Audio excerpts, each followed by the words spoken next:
পুষ্টিবিদদের কাছে একটি কমন সমস্যা থাকে, আমি প্রতিদিন আসলে কত গ্লাস পানি খাবো। এটির আসলে কোনো উত্তর হয় না।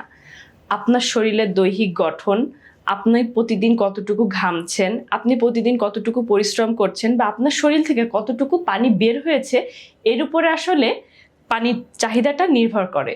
তবুও আমরা যে ক্ষেত্রে পুষ্টিবিদ এবং সায়েন্টিফিকভাবে আমরা বলি, সেক্ষেত্রে একটা সাধারণ মানুষের জন্য পার কেজি বডি ওয়েটে 35 ml পানি তার জন্য জরুরি।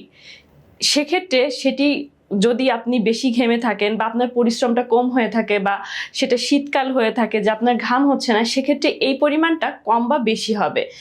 একজন যদি পার কেজি বডি ওয়েটে 35 ml পানি গ্রহণ করে, তাহলে তার দেখা যাবে যে সে প্রতিদিন 6 থেকে 7 গ্লাস পানি গ্রহণ করছে। তো কথার সেটাই দাঁড়াচ্ছে যে একজন প্রাপ্তবয়স্ক লোক 6 থেকে 7 গ্লাস প্রতিদিন পানি গ্রহণ করবে, কিন্তু তাকে সেটা মাথায় রাখতে হবে যে সে কতটুকু পরিশ্রম করছে বা তার কতটুকু পানি তার শরীর থেকে প্রস্রাবের মাধ্যমে, ঘামের মাধ্যমে বের হয়েছে। কিন্তু এক্ষেত্রে যারা কিডনির সমস্যা আছে বা কিডনি রোগী আছে, তাদের ক্ষেত্রে অনেক কিছু হিসাব করেই তাদের পানিটা গ্রহণ করতে হবে। তাদের কিডনির সমস্যা যদি থাকে, সেটা কোন স্টেজে আছে সেটার উপর ডিপেন্ড করে তারা পানি গ্রহণ করবে।